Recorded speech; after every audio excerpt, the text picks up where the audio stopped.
all for coming to talk about 2024, what's ahead.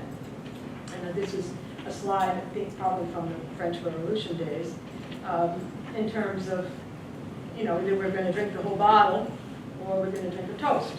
That's for this is an election year after all. We can't run away from that fact. And just a little going backwards, the word of the year, it's a kind of a question I have. What will the word be for 2024? And it's an open question, and maybe, we can all come to that at some point. The Merriam-Webster Dictionary and Cambridge's Dictionary and Collins Dictionary had, mostly they used this, Merriam had the word of the year for 2023 is authentic. Cambridge has had hallucinations, because their definition, hallucinations focusing on generative artificial intelligence, and is far from perfect as it's capable of producing false information, hallucinations, and presenting this information as fact.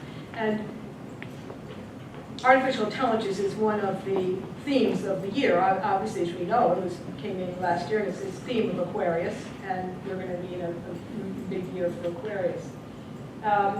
So when we go back to 2022, the word of the year was gaslighting. This is just a little game. This really doesn't not hurt me. But this I put up because the artificial intelligence seems to me the level of learning that we get from artificial intelligence might be not as deep as we get from machine learning and deep learning, whatever that entails. As a Waldorf, a teacher, we in those years you introduced a topic to the children one day, and then the next day you reviewed it a little bit, but it wasn't actually, it took them 3 nights to process information, and that's how they learned deeply. It wasn't just this quick artificial intelligence learning. So it's something to consider when we're in this year for this Pluto in Aquarius in part, about how we're learning, and how much we're learning, how deeply we're learning, and how deeply we're going into our knowledge and our understanding. Or is it just so artificial, and you have one thought and one idea one moment, and it's gone the next. So it's something to just consider.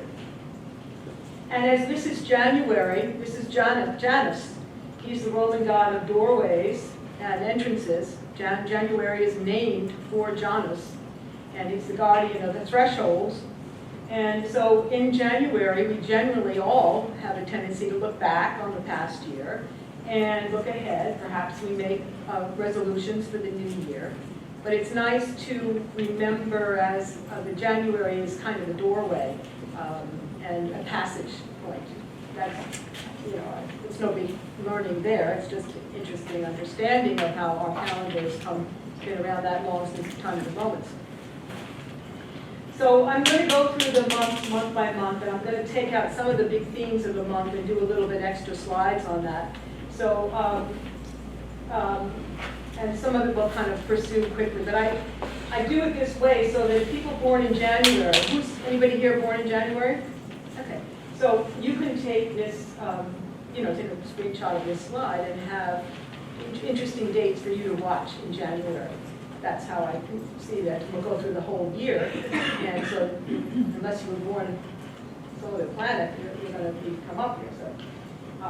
So we've already passed, obviously, the Mercury, the January 1st, and the immigrants. And this is interesting because I put a picture here of immigrants, and immigrants have been in the news. Both of the immigrants on the Mexican border. After all, we had 3.2 million new immigrants in 2023 on that border, but also immigrants all over the world, obviously in the Middle East. This what's happened, even if it's not, if it's man-made disasters or physical disasters, people are having to migrate, move from one place to another. So this is Mercury makes a station at a degree, and every degree of the zodiac, and I can go into this a little bit later, has an image connected to it.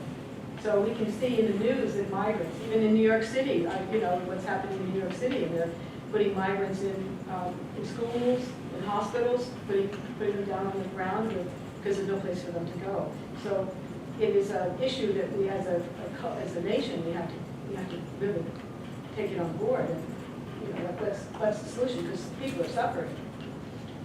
So this month, Jupiter sextile Saturn. So this is an important point of the year, is that the beginning of the year is better than the end of the second half of the year. And it's because there's a very favorable connection. This is a 60 degree between Jupiter and Saturn. And these are the planets of timing, and I want to make something happen, an opportunity. And Saturn is along right there to say, okay, I can pursue this with some diligence. This will, Jupiter will leave that combination with Saturn, move into a harsher aspect when Jupiter leaves Taurus and goes into Gemini in June. We'll talk about that. So we just had a couple of days ago, Mars kind of entered Capricorn. Anybody in Capricorn here? Because in January you can be born in Aquarius or Capricorn.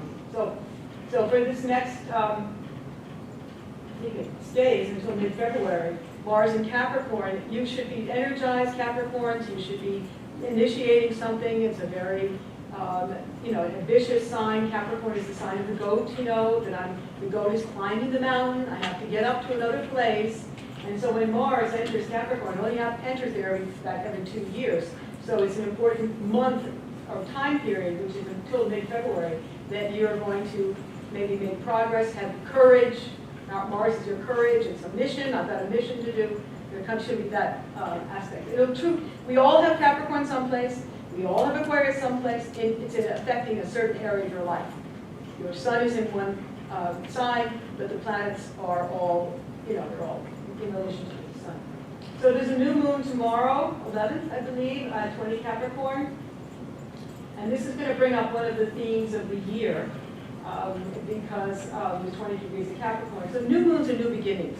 So Capricorn's now after the new moon. This time of the month, everybody's a little deflated. If you feel yourself exhausted, you're just finished with Christmas, and it's a normal time, it's a normal way of feeling right before the new moon every month.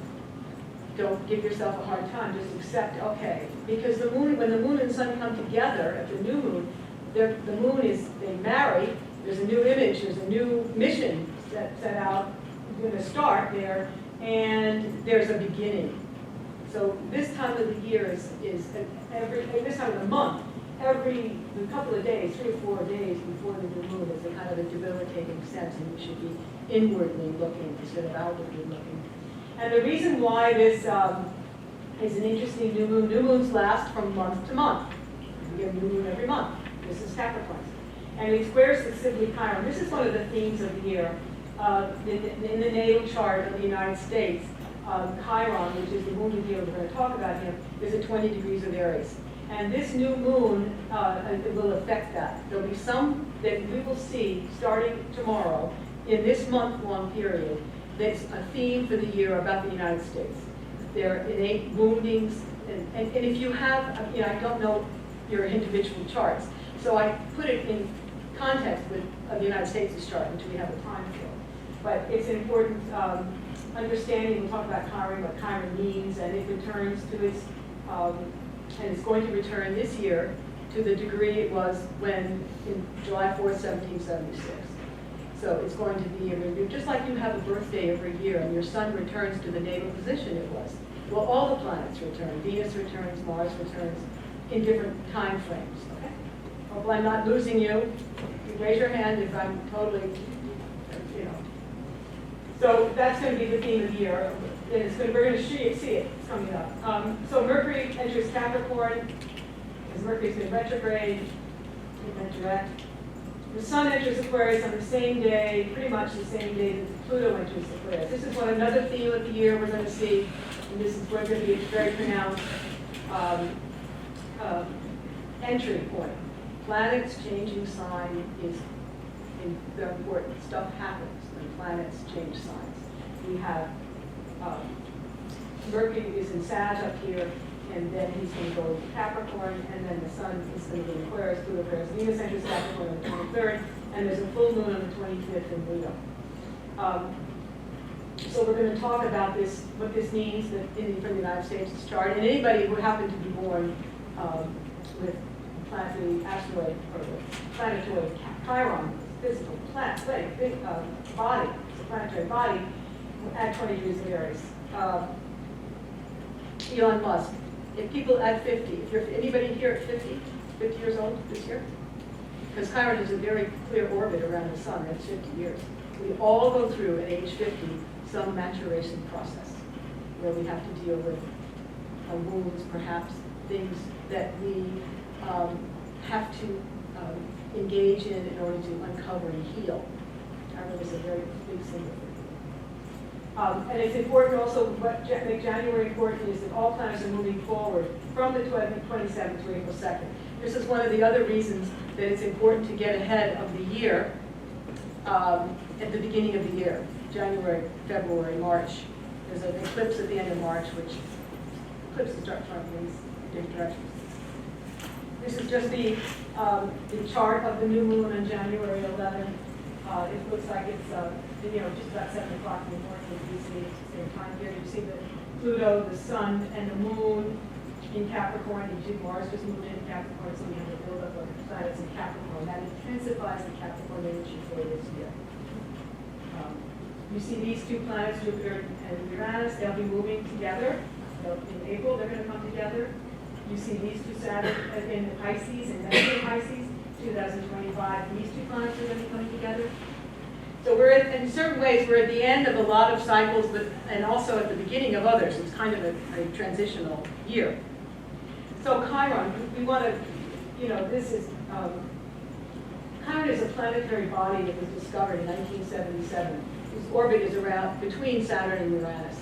And it was the same time in 1977, November, that the alternative healing modalities really became on strongly. Chiron is chiropractic, hands-on healing, all of the alternative healing modalities that connect the mind and the body. Chiron was he has a whole story in Greek mythology, and it's a wonderful for you to understand about it. He's half human and half horse. He's half intellectual and half instinctual. And he had a wounding. He was abandoned by his parents, but Apollo took him on and he taught him all the healing arts. He became the healer for all the Greek gods. So there's an aspect of being wounded and also then having the healing. So he was discovered then. And if you want to read about how the spelling is different, because that's the ancient Greek way of spelling it, but he became a very wise healer for all the Greek gods. So this is Barbara Henchow. She writes of Chiron returning to its natal position. If you're 50, you're getting that. These times often identify the times of maximum pressure in a lifetime, which are often illumination times. So we can hope that for the United States, because that's what we're going to go through this year, is that Chiron is returning to its natal position as a country, as an identity, and Aries is your identity. So Aries is the first sign of zodiac, and it's who am I? Who are we? That's a big theme for the year. An astrologer, S.J. Andrews, says 2024 will become a uniquely opportune time to confront and heal the wounds of war, both now and from the past. And this is just a picture, Chiron and Achilles. Chiron is teaching Achilles how to, they were warriors, but they also were healers. And this is one of my focuses on the talk. Might we also say that Aries is the first sign of the zodiac, and that we may speculate that a return of Chiron to its natal position in the United States' chart would include the head of the state as having a painful identity crisis, but hopefully an enlightening experience. So I'm just going to, this first part of this talk is going over the 3 times that Chiron has returned to the United States' natal position of Chiron, and what went on then. Because that's what astrologers do. We look back and see what happened when this planet came to this spot before. Because for astrologers, time is circular. It's not linear, it's circular. Because the planets are orbiting around the sun. Now, Pluto takes 248 years to go around the sun. Chiron takes 50. Your sun, your birth sun takes 1 year to go around. So, but this is the Chiron's orbit, and you can see, if we go back, we're going to talk about that. The biggest scandals in United States history were uncovered in these years, one right after the other. This is the first one we'll talk about, is the whiskey ring in Ulysses S. Grant's presidency from May 74 to 75, and it was all kinds of tax revenues were cheated. It was the government, it was the whiskey distillers, it was the distributors, the politicians, the government agents, and it broke during this time of May 1875. And it's interesting that Ulysses S. Grant was obviously, he was a wonderful general, But when he got into the presidency, he was a little bit naive in terms of what happened then, because he trusted everybody, and a lot of people he should never have trusted.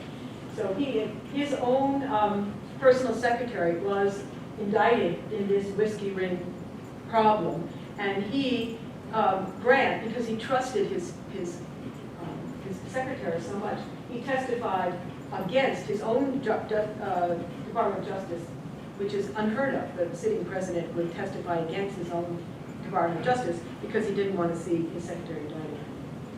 This was also the time, and just throw this in because this is one of the sequences or the feelings that we might be in. Mark Twain was the one that coined the Gilded Age, and that was the same time in the 1870s to the early 1900s. But the inequality of wealth and corporate control of government and regulators was very true during that time. And this is an image of that time period with Standard Oil company having its tentacles in the state government, in the copper industry, in the railroads industry, in the Congress, and the White House. Just everything was all converging. And this is one of during this time when Teddy Roosevelt came in, he was progressive, and he tried to, and during the court time, he tried to unwind all that monopolies that were going on, the cooperative monopolies. Were benefiting the Rockefellers and the Vanderbilts, but they were not benefiting the workers. The second time Chiron returns 50 years later, June 1923 to 25, this is 50 years. This was during Harding's administration, and if you really want a fabulous book about the 20th century, you go back and read Beverly Gage's book on G-Men on J. Edgar Hoover, because he was really pretty much his life spanned the entire 1900s. And this was the Teapot Dome scandal, the same kind of thing as the whiskey bun. It was oil leases in Wyoming, and Harding's cabinet was involved. Harding passed away suddenly, and the Senate held hearings, major legislative hearings, to figure out why they did not want this going on. This one of these scandals with bribes and backdoor deals and oil leases in Wyoming. So the country was a mess in the early 20s, and Burns, who was the head of the FBI at that point, he was kicked out. President Hoover, kicked him out, and this was President Hoover, I might be mistaken there, but anyway, the president promoted J. Edgar Hoover in December 10th of 1923. He was not even 30 years old. People grew up very quickly in those days. He's the head of the FBI. But he originally worked with the American Civil Liberties Union, and even later, which is very interesting because, we got these, when he was in the 60s and 70s, we got other kind of feelings about J. Edgar Hoover. But at that point, before he came in, and he was very much a constitutional kind of guy, J. Edgar Hoover, we were internment, we were putting people in jail. This was after World War I. We were putting people in jail, we were arresting people on the street without any due process. And when Hoover came in, he changed all that. And meritocracy became the founding motto of the FBI after J. Edgar Hoover. It wasn't just, I know somebody, my brother can come, which was part of the problems. So 50 years later, the next time return brought Nixon and Agnew. I'm not sure I have to remind everybody about this. Agnew resigned from tax evasion in October '73. The Watergate break-in was June of '72, but it worked itself out all through '73 and '74 until Nixon resigns in '74, August '74. And also in '74, during this Chiron return, was the beginning of Seymour Hersh wrote for the New York Times, detailing the operations that the CIA had been involved with over the years about the assassination programs that the CIA had been undercover all over the world. And this got reported in the New York Times. So, and also the article discussed efforts by the intelligence agencies to collect information on the political activities of U.S. citizens, which is certainly against our Constitution. And as a result of that, and that's one of the emphasis I want to try to make here, is that there was a creation of the Church Committee, and it was both political parties met on this this committee, and they wanted to understand what was going on with all the CIA and the NSA and the FBI and the IRS. And so this was a redeeming thing. They wanted to correct the problems that had occurred because of Watergate, because of the scandals that occurred in Watergate. So this was, and it has led to the establishment of the U.S. Senate Select Committee on Intelligence. Whether that's politicized or not now is up to anybody's guess. But so this is one of the themes of the talk of the year is for the United States. Will the current return in the USA chart lead to return of trust in government? Because that's the hope. We get wounded, we see their problems. The church committee found, was established, and even in the other scandals, Congress made some new laws, that were supposed to remedy the situations. So after exposure of governmental and corporate collusion, scandals, and corruption they lead to more transparency in government, more economic justice, more environmental awareness and action, more government agencies and regulators working to protect the health and well-being of the populace instead of lining their own pockets. Obviously, the country, I don't need to say any more of that. That's up to your own, understanding what's going on and reading the news, the alternative news more than anything else. So there's February. Now this is a power, see all the planets are now lining up in Aquarius. We had Capricorn month now we have Aquarius month. And if anybody here born in February? Okay, take a screenshot. You can see that Pluto now has entered Aquarius. This is a big theme for the year. We'll be talking about that. Pluto enters a new sign every 20 years. It hasn't entered Aquarius in 248 years. We are at the turning point of Pluto changing signs. It's a big deal. He has changed signs in our lifetimes before, but not this transition. And you can see that Mercury, we talked about that, where Mercury passed Pluto, and it's going to pass Pluto right here. It enters Aquarius on the 5th. This is, the new moon here is on the 9th. So this is the new moon, which is on the 9th. So Mercury's, all these planets are passing through Pluto, or Venus and Mars, and Venus will pass through Pluto. Mercury has passed through, because Pluto's changed. It's anything new. It's power structures. It's changing. Something's going on. When you have a Plutonian, you have a Pluto transit in your natal chart, things are never the same after that Pluto's passed. Something has happened in your life and it's irrevocable. So Pluto's a big transformer. But there's always a redeeming thing. If something dies, if something gets born. So it's not, we're all in this process of circular time and things come around again. And, okay, it's learning this whole, as we get age and we get how important the process of life is, understanding it.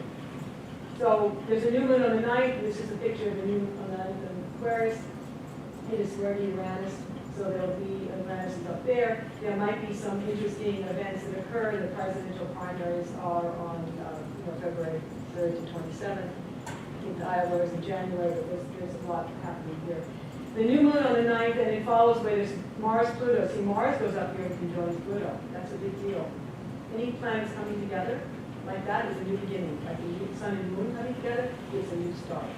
This month we're going to have Mars energy, obsessive energy, which is a very good energy for actually if you want to take on a huge task. That you've got Mars as your energy and Pluto, I'm going to transform the situation. There's something very, you have ambition and you have drive, very strong ambition and drive. And then Venus is going to enter Aquarius and go up there, and Mars is going to enter Aquarius and go up past Pluto. So this is a very focused energy in Aquarius. Aquarius, we're going to learn about Aquarius this year. We're going to learn about it a lot in February. Aquarius is a air sign. I have a picture later on. It's the man, the human being that's filling water out, but he's sharing his ideas. It's a human sign. What is it like to be human? How are we human? So if we're going to figure that out, it's one of the questions we have for this year. But these are the dates that you can and be very interesting if you're falling in love. Mars conjuncts Venus on the 21st. If you're getting married, after the 21st of February, when they kind of left the Pluto arena. Full moon is in Virgo. New moons begin things, and full moons bring them to some kind of conclusion. And this is Venus and Mars, Botticelli's picture of Venus and Mars. It's a very creative energy, Venus and Mars coming together in Aquarius. Very creative, very lustful, in a friendly way because it's Aquarius. It's not Scorpio. It's not passionate. It's Aquarius, my ideals. What do I want to live by? Liberty, equality, fraternity, brotherhood of men. And the United States has Moon in Aquarius. Most of the founding fathers had Aquarius. That's why we have such a beautiful Constitution and our Declaration of Independence and all of this understanding of freedom. Aquarius wants freedom. They want the individual freedom. But you join with groups of people that also want this freedom. You know, we not want to be controlled by the corporate structure or governmental authoritarianism. Aquarius is not like that. There's no heads. You have groups of people that are working together, but there's no head. So Pluto in Capricorn, this is the transition this year. We had a little bit in 2023, but Pluto entered Capricorn in 2008, and that was when they had the default credit swap crises, when all of the people, millions of people lost their homes, but no bankers lost anything. And then last year we had Pluto first arrives in Aquarius, and then it goes back to Capricorn until now, January 22nd. This year it's going to go back. It'll be in Aquarius from January 2nd to September, and then it's going to go back into Capricorn for right through the election time period, and then in Aquarius for good. So the crisis of being human is a big topic. We're all going to come to terms with that. And I'm just giving you this little breather about, you know, what I said. This is the sun and the planets are orbiting. This is not true to life. This is a moment in time in the fall equinox of 2012. And we said Pluto entered Capricorn. But these Capricorn, Aquarius, Pisces, this ring of the zodiacal signs, partly constellations, doesn't change. But the planets in their orbits around the sun fall in front of one or fall in front of the other. And they keep on going. Now Pluto takes 248 years to go around the sun. So, and then Pluto is the beginning of now. Pluto is about ready to come here. Neptune was at the beginning of Pisces when this happened, and Neptune is at the end of Pisces. Uranus was in Aries in 2012, and now Uranus is in Taurus. Jupiter is in Taurus now. Interesting, it's pretty much where it was in 2012, but it's going to move into Gemini in front of the sun, Gemini. And obviously the faster moving planets go around a little faster. If you understand anything in this talk tonight, it's really to understand what we're saying when the sun is in Capricorn, for instance, or my sun is in Capricorn. It's that from the Earth's perspective, because that's all we have, it looks as though, the sun, in this chart, at the fall equinox, it would have been 0 degrees of Libra. From here, the Earth, looking here, we would see this Earth at 0 degrees of Libra. This is Libra. So it's, the semantic, the words are difficult. So the point here is that each sign, Capricorn to Aquarius, has a corrective function. It's important to remember that each following sign has a corrective function for the one before. And there's a culture shock. It's apparent the first year or two of the transition to a new sign. And when you have a big planet like Pluto. And this is the correction between these two signs. Unbridled ambition and desire for authoritarian at all costs is the Capricorn modality. And Aquarius is awareness of principles, equality, fairness, and freedom, coupled with dispersion of new ideas for the good of all humanity. It's a totally different frequency. Now, we all share some parts of it, but that's what the transition is. And when Pluto first entered Aquarius last March, we had bank failures, and we just kept printing out money, $300 billion to rescue Silicon Valley, and First Republic Bank was even worse.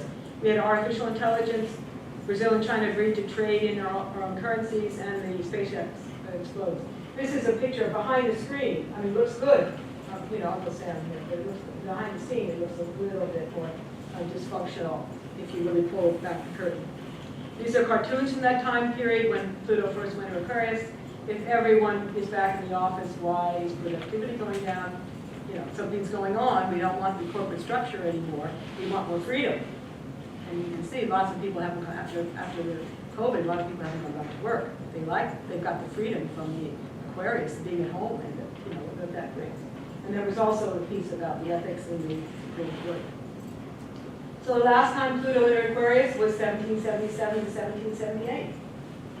This is when Washington and his ragtag army defeated the greatest force in the world, the establishment, the British fighting force. Nobody in their right mind thought this was going to happen. Washington, as the outsider of the establishment, came in, and Marquis de Lafayette also. But the last time Pluto, this was the same thing. We are at this kind of a new beginning of the United States, this chart. We're having a brand new understanding of what it's like to be an American, as well as what it's like to be human. Because we're transitioning from Capricorn to Aquarius. And the structures that held the Capricorn, together since 2008 particularly, but before that, are now not able to hold the center. This is really a nice astrologer, Sean Nimrod, talks about it. From a time when the focus shifts from that old white man on corporate boards or the English monarchy to that of the outsider, those on the edges, margins of society, as becoming the focus. Something else is happening, it's going on, and this is probably what you all are feeling, that there's something, everything's quite unsettled. He was definitely emblematic, Marquis de Lafayette. He came in just that time period. He's an outsider coming from France by his own accord. He came and wanted to do Washington, help Washington, and he did. Without the French, the Revolution, American Revolution, we never would have defeated the British. And he was an outsider who wanted freedom of expression. Now, he went back to France, and he wasn't able to accomplish what he accomplished in this country. So March, who's born in March? I'm going to try to go faster now. March, good. Screenshot. So keep in mind that all the planets are still moving forward, and Jupiter is still sextiling Saturn, so still achieving success with perseverance. Mercury at 0 degrees of Aries at the new moon, which is on the March 10th. This is the new moon now. We've had the Capricorn grouping, we've had the Aquarius grouping, now we have the Pisces, the Sun and Moon in Pisces with Saturn and Neptune. All different energies, a water sign. So look at these dates. Venus enters Aries on the 11th. That's going to be significant. Sun enters Aries on the 20th.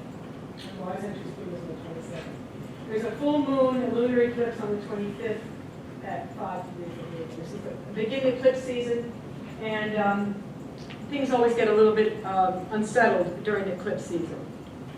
Also during March, the United States is having a progressed new moon. These occur every 30 years. And this is something to keep in mind. A table, this is a symbol. Every degree of the zodiac has a symbol, an image connected with it. And you can identify a lot with what's going on when you draw up the table.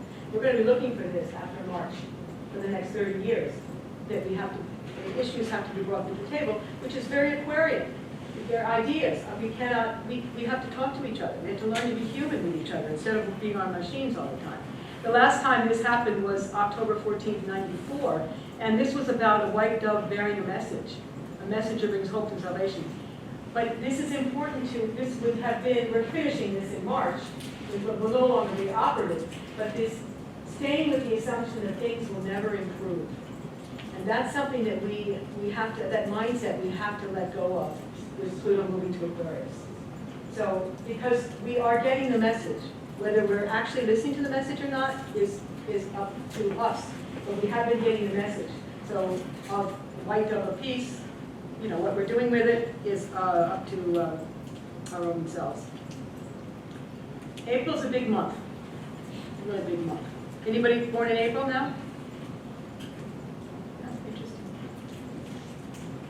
So Mercury's retrograde, anybody Mercury ruled people, Mercury goes retrograde on the 2nd, that's the beginning of the month. There's a solar eclipse, new moon on 19 Aries, which is conjunct the USA and Chiron. We're going to really feel the issues of the wounding in the United States' chart.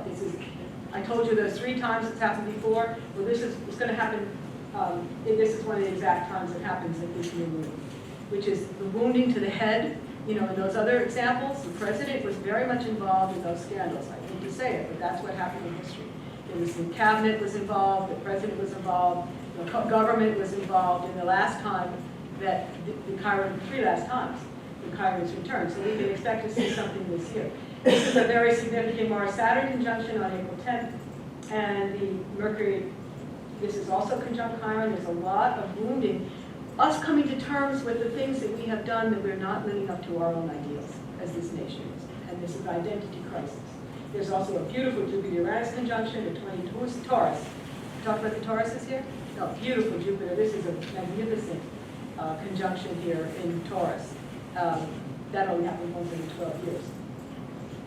And the full moon is on the 4th. I want to talk about the solar eclipse.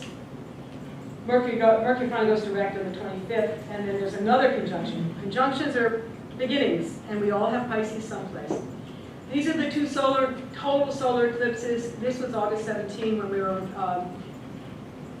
the ramifications from the Trump presidency came in now for good or ill. We also had along this line of the totality, this is where the shadow was, we had enormous natural disasters. We had enormous fires up here in this part of it, and all along this line, and down here the huge hurricanes, very destructive path of that totality.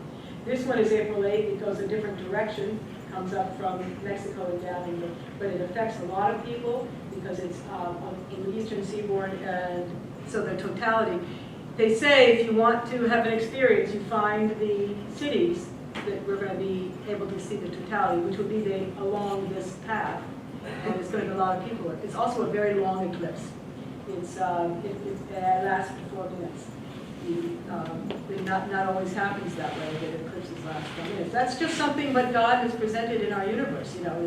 This is what's going on. And in astrology, we kind of look at the bigger picture. You can't just worry about where you're going to get your newspaper in the morning. You kind of have to have this other, and that's what we're hoping, open up that big part of your head, our consciousness to open to. So we can expect the intuitive flashes of genius, dreams, visions and dreams.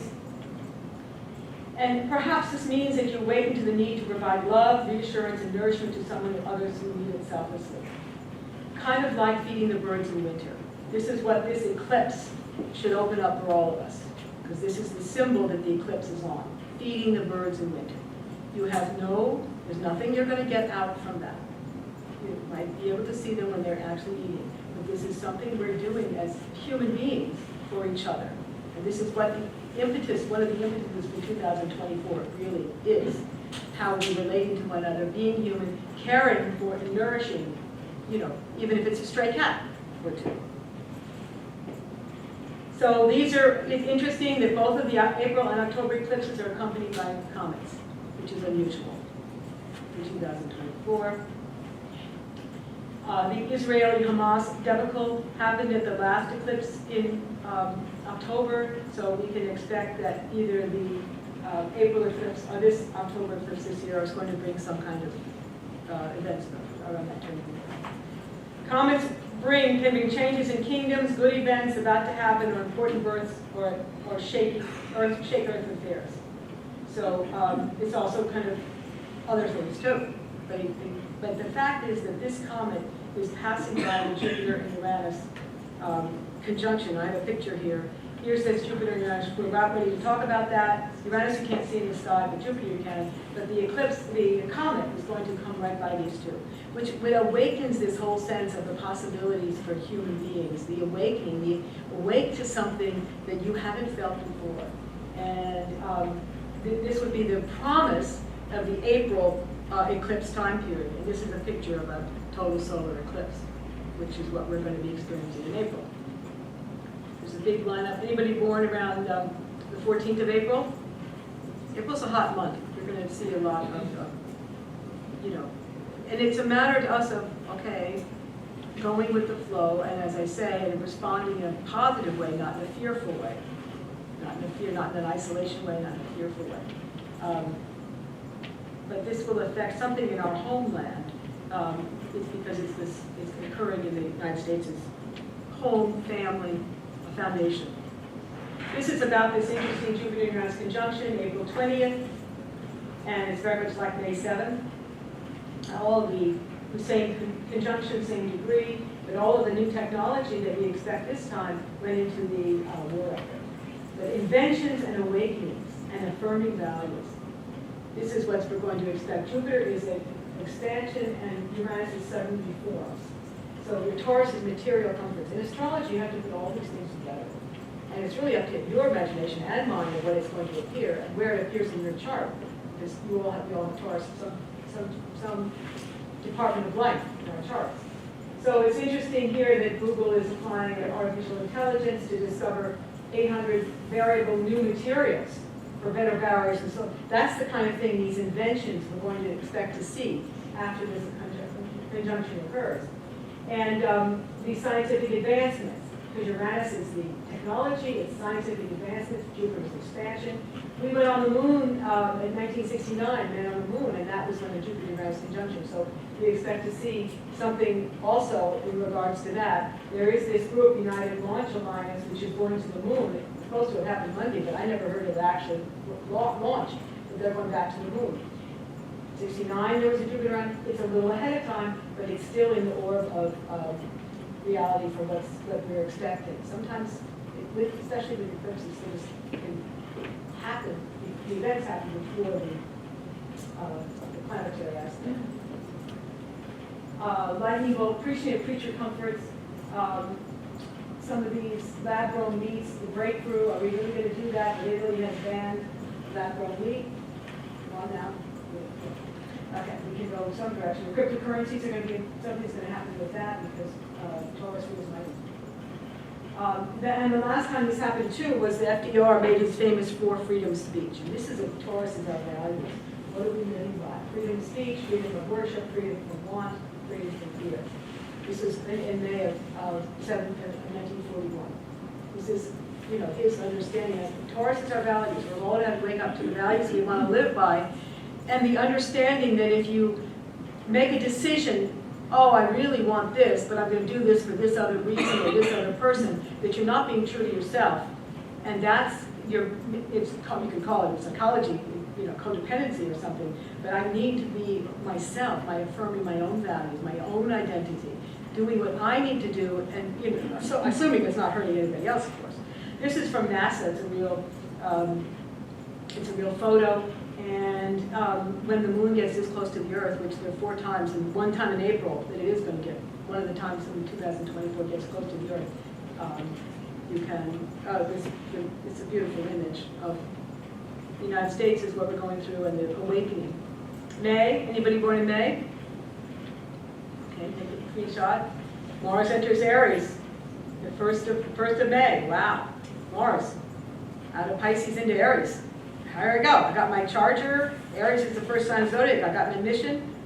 This is a new work situation, a new endeavor, a mission. Mars wants to be in a mission. This goes retrograde. Pluto goes retrograde. The new moon is on the 8th. This is the new moon. Now we have all the planets bundling up here in Taurus. We have Capricorn. We have Aquarius. We have Pisces. We have Aries. We have Taurus now. Jupiter and Uranus. This is our very decided conjunction, which is accompanied by the new moon and the sun on the 8th. Full moon on the 23rd. May 26th has Jupiter leaving Taurus and moving into the next sign, Gemini. Who Geminis are here? How many Geminis are here? Okay, well, you're going to have a good year. Once every 12 years, everybody gets Jupiter and Gemini till June 9th, 2025. Put that in your books. Go back 12 years. Because everybody gets it. We've had Taurus. Taurus has had Jupiter and Taurus for the last year. We will leave on May 26th.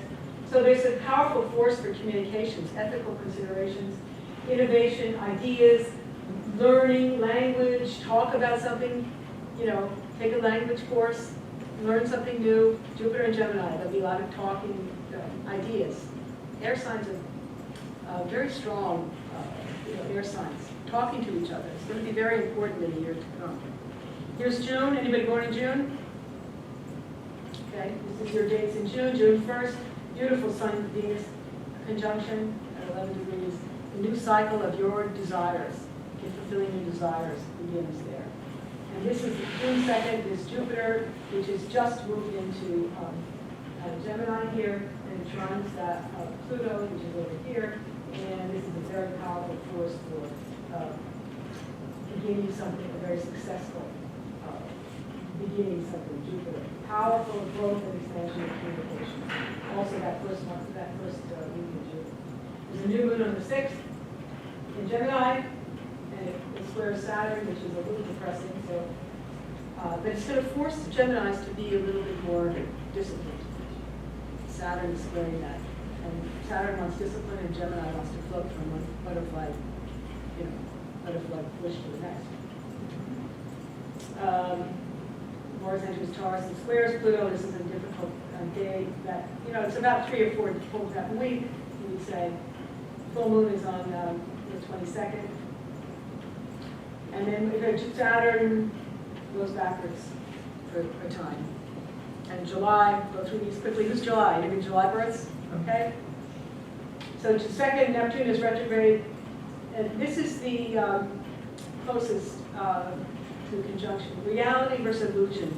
Because of AI and because of everything else, you're going to be battling between what's false and what's true. It's just part of what we've been dealing with, and it's really up to us to individually figure that out and to get the information that we need to make the decision. So we can, because that's part of what's going on here, is we're just in this, I'm not sure, and we're maybe not sure. I mean, I know in my life, every day is completely different.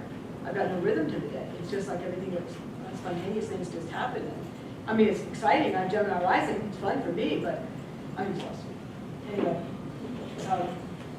but I know it's the balsamic type of, New moon is in Cancer. Here we finished with the Gemini, and we have the new moon in Cancer, the sun and moon, and Venus is in Cancer up here. Not as many planets, not as much of a bundle, a little more scattered. This is a July 3rd, opposite of, be careful what you, anger can come up, be careful what you speak. Mercury's in communication, but Pluto is power struggles. Oh, I want my way, no, we can't have your way kind of thing. And Venus opposite Pluto is exactly the same thing. These planets in Cancer are going to go opposite, just a time period.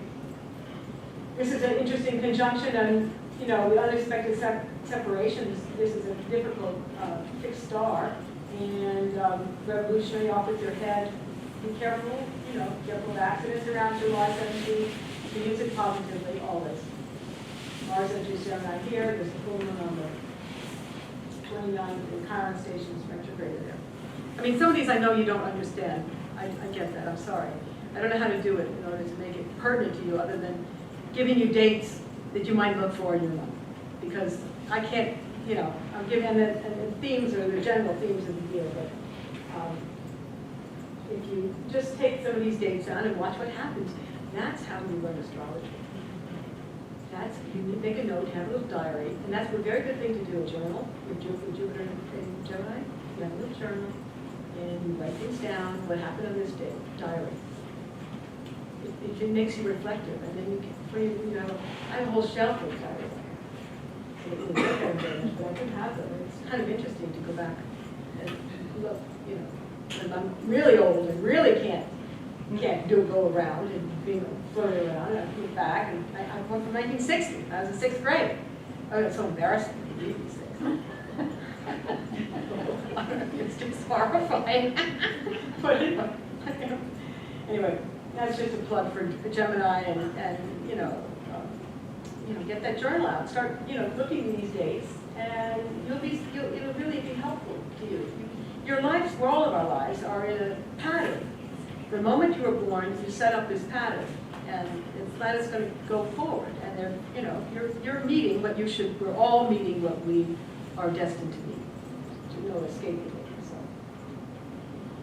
So there's a new moon here on the 4th, and there's the full moon. Mars square Saturn is a difficult time. Then Mars conjunct Jupiter. This is very much but Jupiter Mercury retrograde, but that's Mars Jupiter. That's the beginning of something, birthing something. And then Mars conjunct. This is an interesting time for the United States because Mars returns to the United States' chart on the 22nd. Venus enters Libra. We'll look forward to the 29th of August. Venus loves to be in Libra. And this is a significant pattern because this Jupiter square, I have to go back, this Jupiter square Saturn here on the 20th. So we're going to be all dealing this, what makes the second half of the year more difficult than the first, because Jupiter now forming a square. They're not making that nice sextile, 60 degrees, they're making a 90-degree angle.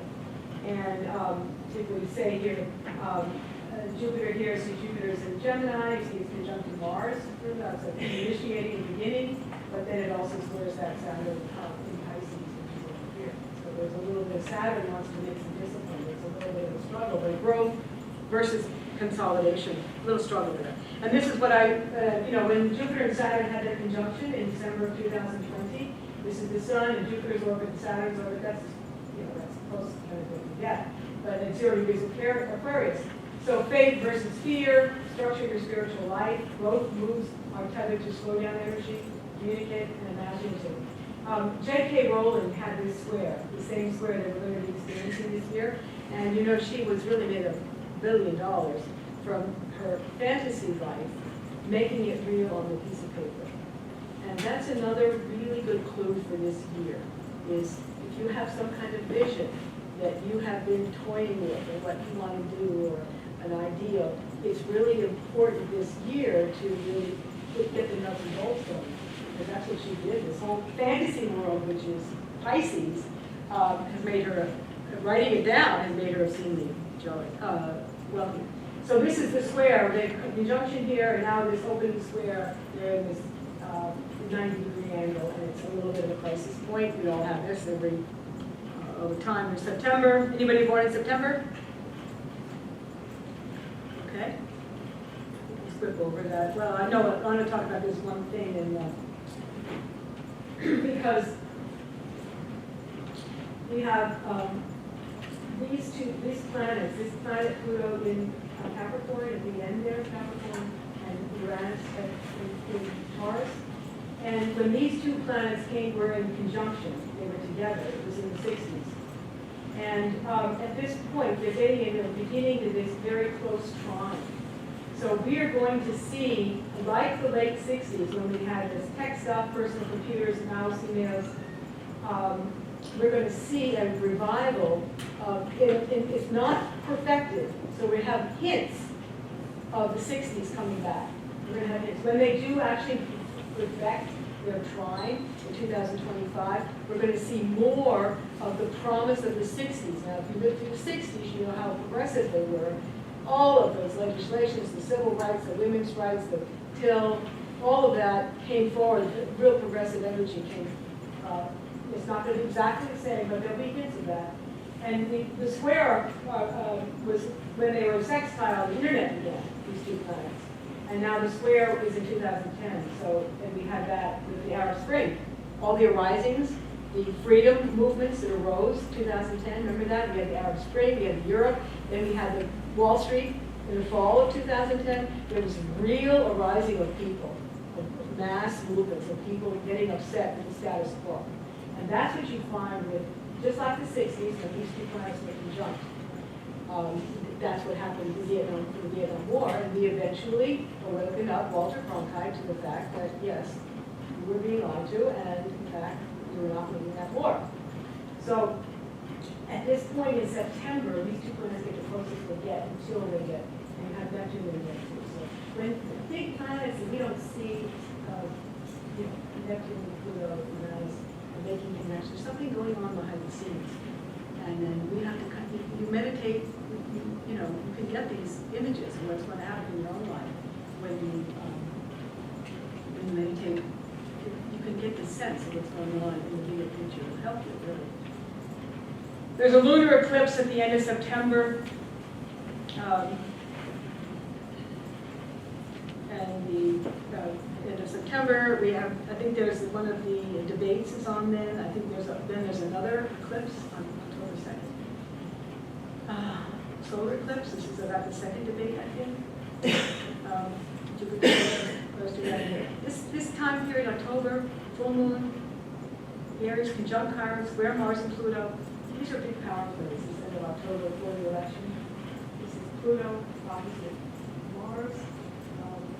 And we have the Pluto opposite Mars, and we have the square to Chiron square. This is a kind of a Mars Pluto coming together, power plays, intrigue. And this is the election. Just a couple of cartoons. I tried to put some cartoons in here to alleviate the apparent stress. So the new moon is on, the new moon is before the election. Scorpios invaded November 1st. So new moon opposite Uranus is on the descendant. So there's going to be some surprises. Uranus is unexpected developments. So this is the new moon before the election of the 5th. And Mars is opposite Pluto. This is this becomes exact in Mars 29, Pluto. This is a difficult time, and the second chiron is exact chiron is right. So the country is going to be going through an identity crisis in the fall. We all will. But there has to be a healing on the other side. So it's not you stay in that. Something going to come out of it, because Pluto doesn't leave you. Leaves you for if your husband dies or something he's left, but there's something that's arising also out of that. And then in the 19th, Pluto goes into Aquarius for good. It's not going to go back into Capricorn. We're not going to have this battle between the entrenched powers that be and the people. Pluto's going to be in Aquarius. Now it has all other ramifications. These are my last brothers. We finished in the years. So these air signs are reigning now for 200 years. Pluto went to Aquarius, Jupiter, Saturn's in Aquarius. This is another shift that we're experiencing now. We've had 200 years of earth signs where the Jupiter-Saturn conjunctions were this, and we built up the material resources in your own life and everybody's life.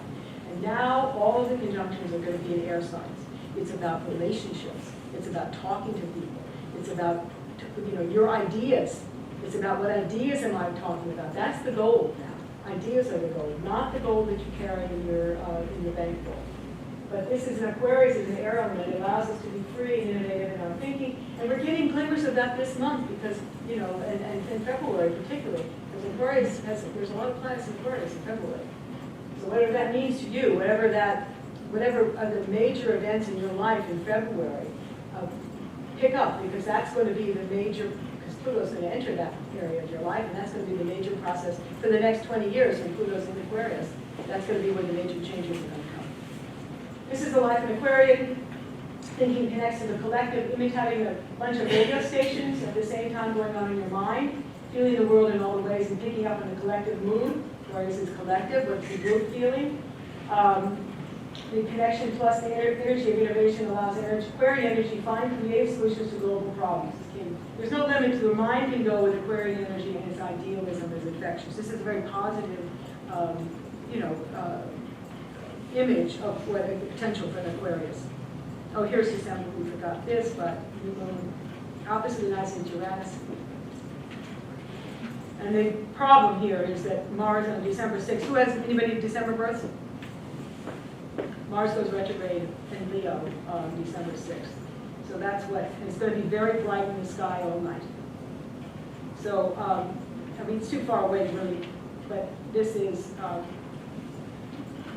there's going to be, the election's not going to be over that night. Mars is going to keep the thing going into next year. There's something that's going to continue on. So the themes of the year, the Chiron return to the natal chart, the identity crisis, the solar eclipse, the Jupiter aspect was exciting things happening. Jupiter was in Gemini, and then Pluto begins its 20-year passage. And what does that mean, Pluto in Aquarius? We're going to learn about what totalitarianism versus authoritarianism is, because Pluto is control, and Aquarius is the masses of people. So totalitarianism is a form of government in which the state's power is unlimited and controls virtually every aspect of public and private life. This control extends to all political and financial matters, as well as attitudes, morals, and beliefs of people. Authoritarian state is characterized by a strong central government that allows people a limited degree of political freedom. However, there is all these individual freedoms is controlled by the government without any constitutional accountability. And that's what we have a beautiful constitution. This is one of the themes for 2024, Pluto, power versus Aquarian ideals. So there is still this group of elder statesmen who wanted to impose certain rules and mandates on us, not just COVID. This is, nothing to do with, but they want to control. They still think they're in the Pluto and Capricorn era, and they haven't quite understood that people are now going to be rising up. Now, it might take us, not going to take us no more than 1 year, but all of this agenda from the World Economic Forum, come on now, we'll be saved, you can eat some bugs along the way, or that's what they predict for this, time period. But it's important to remember who our deals are in the country. It's our policy to steer clear of permanent alliances with any portion of the foreign world. That was George Washington's. And really, we were very much isolationists until the First World War. We'd be dragged into the First World War. We let go of the army after the First World War, Wilson, and then we'd be dragged into the Second World War. We didn't want to enjoy. Now we've conquered the whole of the world. And this is a deadline ahead. It's having to do with every country in the world has to decide they're not going to be World Health Organization, UN mandates, that we're going to be independent. And the United States has we have a constitution. We're better off than Britain. Britain has no constitution, no written constitution. We have this body of laws that we have to be following. This is a piece, it's a text from Christine Anderson, who is a member of parliament from Germany.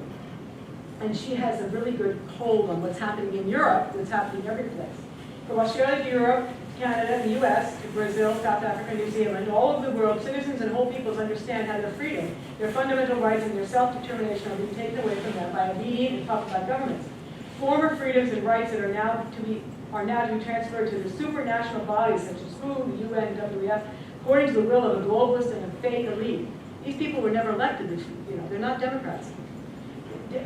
Bodies that are neither democratically legitimized by the peoples of the world or can be held politically accountable. So yet I remain, and she's very hopeful here, because keen awareness of these dangers has now emerged in the world. Citizens, activists, and some politicians from various political spheres, from left and right, together have begun to build global, widespread, effective networks to push against the technocratic agenda of the global elites, many peoples, many languages, sometimes thousands of miles between us. And that's the one thing about the internet.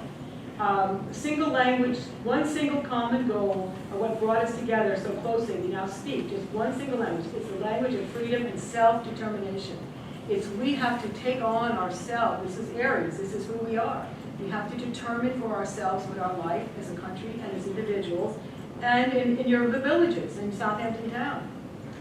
Because another one of these themes is this technological totalitarianism, which we saw.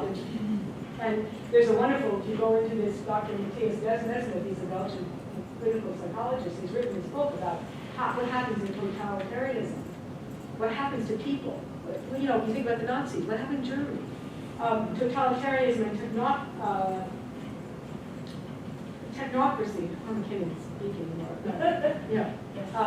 Like to present themselves as pinnacles of rationality and science. Since the French Revolution, his conclusion is the people have become lonely and isolated because the materialistic, rationalistic mind bent. We've lost our connection to the human. And the elites of the world are taking hold of this and using propaganda to control us. And it's something we have to counteract against. But because he says the great minds who followed in reason, in fact, most originally came to the conclusion that ultimately the essence of things is beyond logic and cannot be grasped. So his solution? We commit to truth-telling speech. And this is one of the things that you can do in your own life with your own family and your own friends, is to make sure that you are telling your truth. Because human to human is what we have to, it's very important for us to have that, human to human, rather than, the phones, the technology is gotten in the way of our humanity. So we connect with people to each other and not blindly looking, what the social media said today and all this. Anyway, I don't know to say this. Because we have to decide in this next Pluto versus Aquarius if we're going to pay attention and live life of the news, Washington and Jefferson, or the Bill Gates and Klaus Schwab scenario. The life under a global totalitarian government is still unlikely and far-reaching. Artificial intelligence is already enabling authoritarianism in some countries and strengthening infrastructure that we see as opportunities by others. It's something we have to be aware of, especially because of Aquarius, including Aquarius. So the themes of 2024, I'm almost coming to the end, I know I'm exhausted you, but this is Aquarius, this is a water carrier, it's a human being. And he's carrying water, he's spilling ideas. He's nourishing people with his water, with his ideas. The ability to sense one's own experience and put into words and express it in relation to another is what constitutes the core of our existence as human beings, not a technological nightmare. So coming up in 2024 and beyond, we're going to probably a constitutional crisis at some point. The amendments to the Constitution, you know, the Citizens United Amendment is floating around the states, overturning the Citizens United, which was 2008, which made all of the money, unlimited amount of money can go into the political operatives, which is a real problem. So Pluto and Aquarius represent some of the most profound times in history when the center, be it personal, psychological, cultural, governmental, political, financial, and otherwise, is unable to hold. Because we're a constitution. We are built on this body of laws, and that's going to be important. And the first 10 amendments to the Bill of Rights, created by James Madison, he was terribly afraid of governmental overreach because they had experience in England, taxation without representation. They did not want a too strong executive body. They did not want the government interfering with them too much. And after the Constitution was written, he had these first 10 Bill of Rights, which are establishment. Congress can make no law respecting an established religion or prohibiting the free exercise of speech or press, right? The people to peacefully assemble, to petition the government for redress. This is what the government can't do to us. This is in our 10 minutes of the Constitution.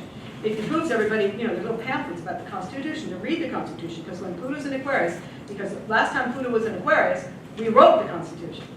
So now, and when Pluto's in Aquarius again, we're going to be rewriting the Constitution. That's what happened before.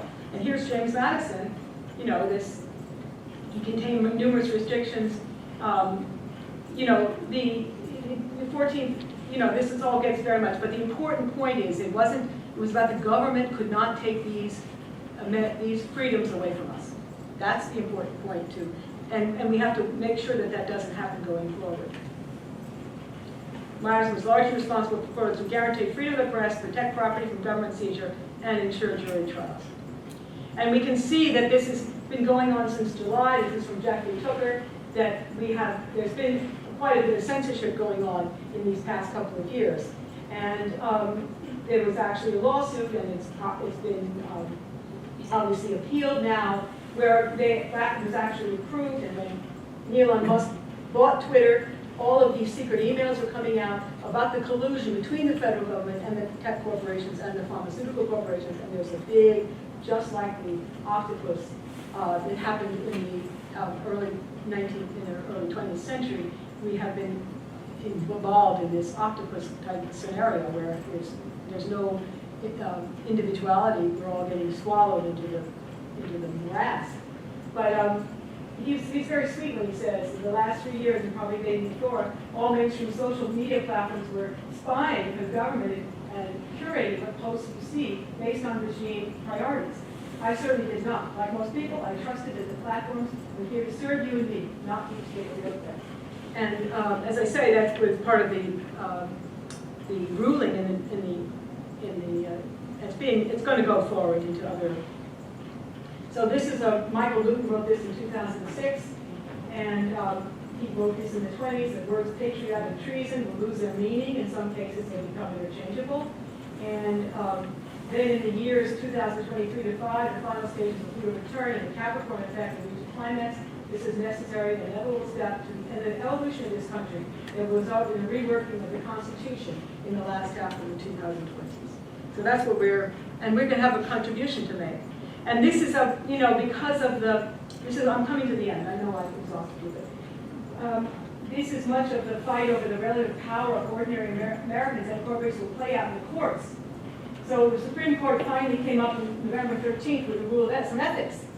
I mean, but this code of conduct echoes the obligation of judges and the rest of the U.S. court system, but it takes away the requirements for behavior imposed on the lower courts, and crucially, it has no method of enforcement.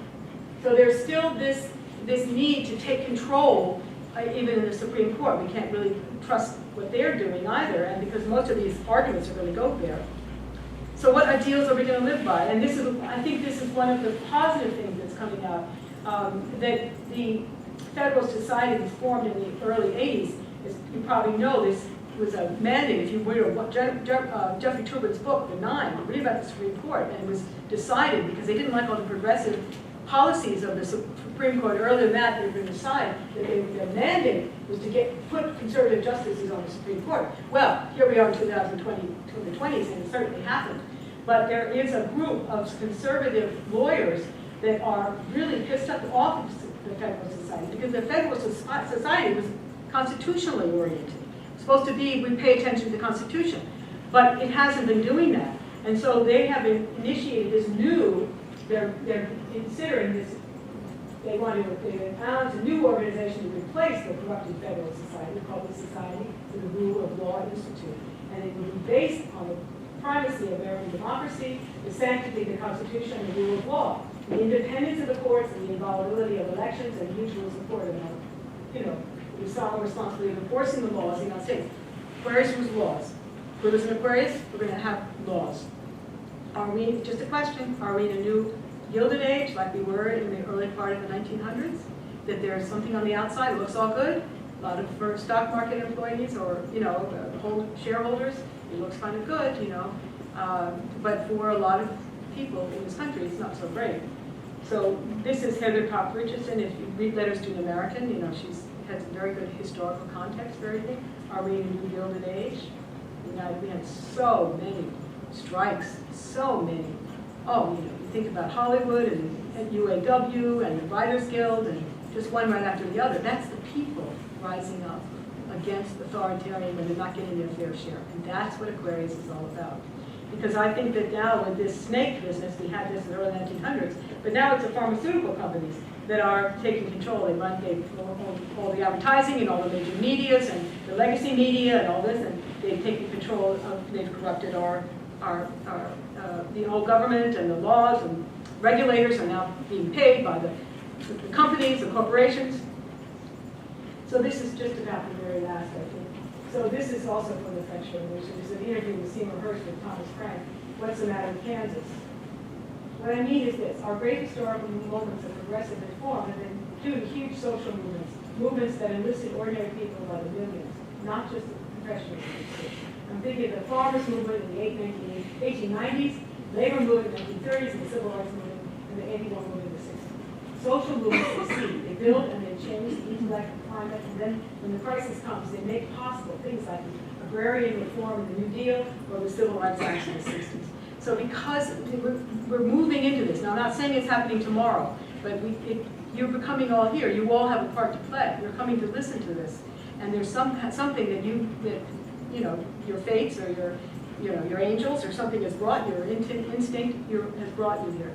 But this I find very, very hopeful in that the ruler of our chart in the July 4th, 1776 chart has been going retrograde since 1905. In other words, Jupiter rules ethics. It rules your morals, your ethics, what you live by, religion, the meaning of your life. And since that time, Jupiter has been changing its orientation to the sun, and it's been going retrograde.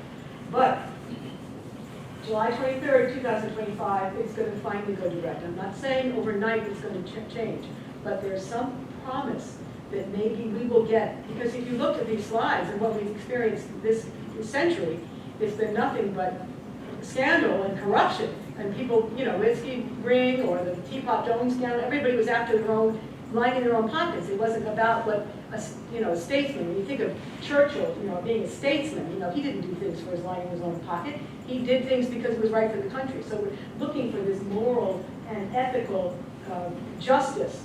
And I find this very positive that, in 2025, that we're going to have some programs. And this is the last slide. Whenever you find yourself on the side of the majority, it's time to pause and reflect. Thank you all so much.